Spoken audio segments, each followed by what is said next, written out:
As a mother, wife, and divorce attorney for over 15 years, experience has taught me a lot about how to deal with times of uncertainty, transition, and facing opportunities for growth. I'm happy you're joining me for this part of the journey. If you or someone you know is struggling with the decision of whether to divorce, you're going to want to tune in to our topic today. Today, my guest is Kim Bowen. Kim is a licensed professional counselor. She's the founder of The Marriage Place, and she knows firsthand what it's like to be living with that decision. In fact, it was out of that time in her life when she was contemplating the end of her own marriage that she decided to turn things around and recommit to her marriage. And out of that, she founded a practice that is committed to helping other couples save their marriage. Kim, I'm so excited to have you here with me today. Thank you. I'm excited to be here. So, I want to go, you have a wonderful video on your website, and we will include links to that video down below that really discusses your own personal journey in your marriage. What was it like during that time for you when you were contemplating whether or not to end your marriage? Well, I think about that time as pretty much one of the worst times of my life and my marriage. I was miserable. And I felt very trapped because there didn't seem to be a good way out. I didn't want a divorce. I didn't want that for my kids. I didn't want that for me. But I didn't want to stay married either. What was that's a difficult place.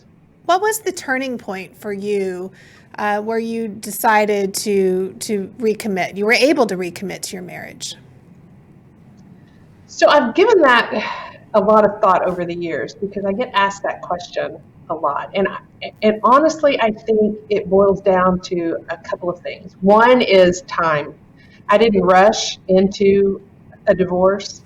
And during that time of waiting, I worked on me.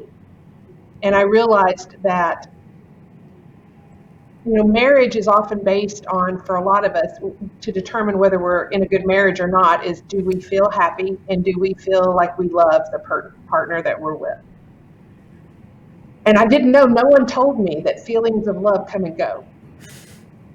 And I thought being in love was this romantic, I just want to be with you all the time kind of feeling. And I was married to somebody who was on my nerves most of the time.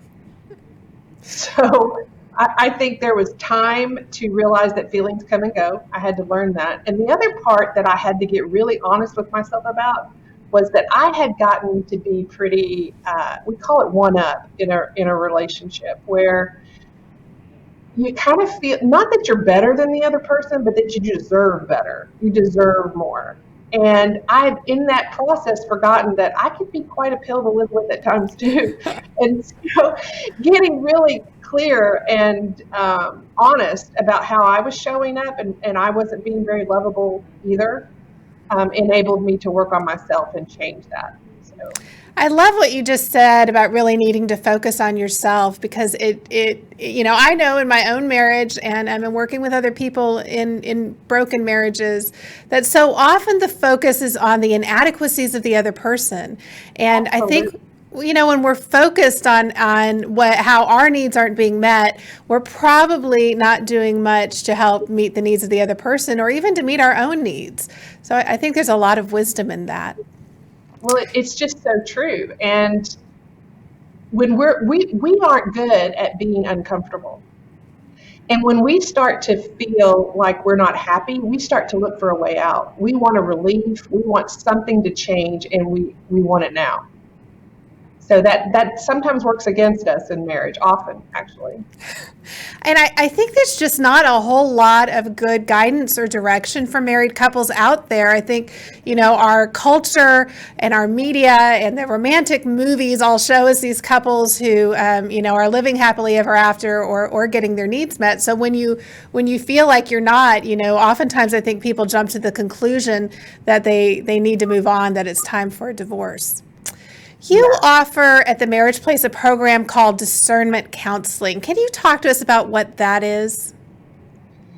Yes, discernment counseling is a model that was developed by Dr. Bill Doherty, and it is not traditional marriage counseling. It is not two people coming into the room to work on the marriage. It is a series of sessions. They can last anywhere between 1 to 5. And at the end of those sessions, you can't go longer than 5. At the end of those sessions, you come down to one of 3 decisions. Whether to stay in the marriage and leave things the way they are, whether to divorce, end it, and move on, or whether to get in there and really work on it. The most surprising thing to me is that most people choose the option to stay and leave things the way they are because they're afraid of either leaving it or working on it. And so what we do at the Marriage Place is we try to help people get clearer on what would happen under any of those decisions or circumstances, and walking people through that to really get more of a realistic view of what those choices are going to look like. One of the things that you and I both share, even though we're on different ends of the marriage spectrum, where I help people end a marriage and you help people recommit to their marriage, is that we both value marriage and we know how wonderful marriage can be. And I think one of the sad things is when people really become complacent in their marriage and just decide that, good enough is good enough. Where really, if both people are willing, they can commit to their marriage and make it a really outstanding, spectacular marriage. Absolutely. And one thing I just feel like I have to say this. You are such a unicorn in your field. I mean, you're actually advocating for something that can keep you from getting business, right? So it doesn't really make sense for you to be as pro-marriage as you really are. And I love that about you. You really are looking out for the best welfare of your clients. Well, thank you, Kim.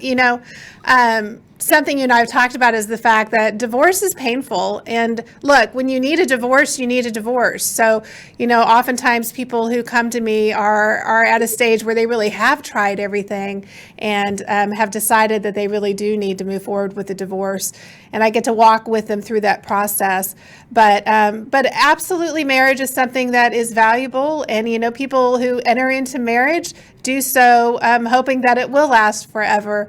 And we know for sure that, how people live out their marriage, and if they need to end their marriage, how they choose to end their marriage will have ramifications for not only for their lives, but for the lives of their children. So thank you for that. You do a lot more than discernment counseling at the Marriage Place. You have a lot of great resources on your website that are pro-marriage, and I often send people to your website to go get tools and resources.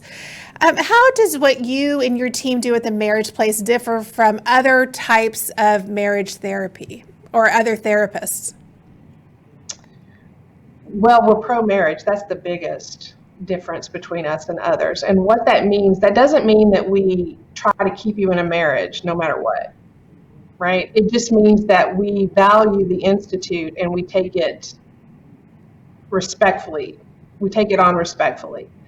So many times people come into my office and they're like, wow, the last marriage counselor just told us to get a divorce, or just they feed into the hopelessness of it. And so that's something we do very differently. And the other thing is that my staff is so well trained. We're only required to have 24 hours of continuing education over a 2-year period. Mine get 2 hours a week. Wow. So that's a big difference in our approach. We also do, even though marriage is our specialty, and we see like 95% of our client load is couples. The other things that we do is we work with people who've had trauma. That affects a relationship for sure. Anytime there's any kind of addiction, especially a sex or a porn addiction that affects the marriage, we work with those as well. That's great. I love that, you really are treating the whole person, because it's the whole person who's involved in the marriage, and you bring all of that into the marriage. And, if you have those unhealed wounds yourself, I would just really encourage you to take time and focus on yourself, focus on being the partner the very best partner that you can be in the marriage. In what ways have you seen this pandemic impact the families that you're working with? Oh my, it's a tough time. Marriages are really struggling now in a way that I've never seen, on a scale I haven't seen. So we're seeing a big increase in substance abuse, especially alcohol right now. We're seeing increase in domestic violence, and those are some pretty dangerous statistics. And so couples they're tired, and they're feeling more hopeless now than ever before. And talk about feeling trapped. I felt trapped in a marriage, but at least I could go out. I could get some distance and space. And now, couples are having to navigate a whole different schedule and terrain in their homes than they've ever had to do. It's so true. One of the things that I know is that for a lot of couples, our former life was filled with distractions, right? We had kids' activities, we had maybe work trips and business trips, or even vacations with friends that would give us a reprieve from our broken marriage. And right now, I think a lot of people are just feeling stuck, like you said, and really can't go do those things that at least, brought joy and happiness to their life if their marriage didn't. And what I want to tell people is that, if you're in that situation and you're feeling like your marriage is a place where you are trapped, it just doesn't have to be that way. And, working with somebody like Kim Bowen and her group, you can really find the tools and resources, the means to communicate and to really build a marriage that is sustaining and life-giving and fun. And fun, yeah. And right now, there's always a silver lining, right, in every bad situation. And right now is an opportunity to grow together as a couple in a way you've not had before. I mean, both people are home way more often. And while that has a higher stress factor in some ways, man, I'm seeing kids that are getting close and reconnecting with both parents in a way that I haven't seen before either. Working dads and stay-at-home moms, now we have, or two working parents. Now both are at home with the kids, and it's really an amazing opportunity. I love that. It is a great opportunity for building some family traditions and sharing some good time with each other. And I just think, if you can find the opportunity in this curse of a situation, your life is going to be richly blessed, and it will. I know my pets are happier than they've ever been too, having everybody at home. What motivates you to keep doing the work that you do?